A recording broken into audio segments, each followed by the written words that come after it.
movie in the Lord of the Rings trilogy will be held in New York on Friday. For the stars and producer, it's been a grueling prelude as journalists and critics from around the world clamour for interviews.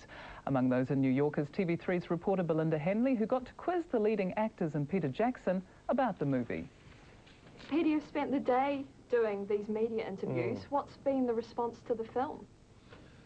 Well, most people seem to say that they like it better than the first one, which is sort of music to my ears. I mean, that's what you're hoping to hear, actually. I've got no more perspective. I mean, I only finished it 2 or 3 weeks ago, and I'm still in a state of trauma coming out of the end of all the work that we did on it. So it's just, I'm sort of reliant upon what other people's impression is, and so far it's been okay. What do you think is going to surprise audiences most about The Two Towers?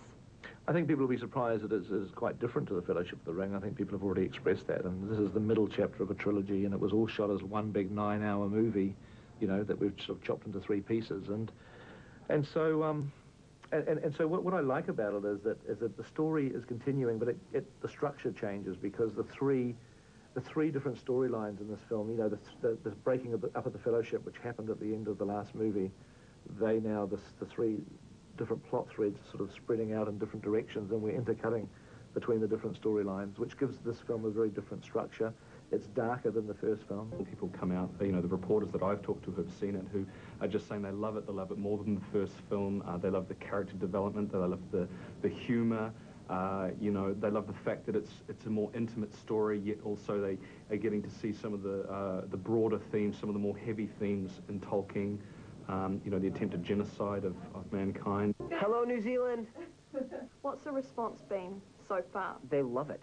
They just told me I've done 76 5-minute interviews, and 75 of the people, literally at the end of every interview, they just go, wow, what an achievement. Great movie, congratulations. And they leave. It's a great response to the movie. Their paces quickened. They must have caught our scent. Hurry! How are things different, promoting it and being a part of it this time round? I think that people, you know, saw a lot in the first movie, a lot of beautiful landscapes, north and south. But in this one, you know, the Canterbury region is shown off really well. And my favorite location, I think, in the entire trilogy was Edoras.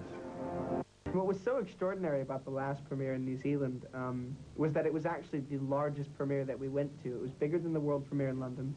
And the amount of love and support that we had in the street that day was very moving. It was wonderful.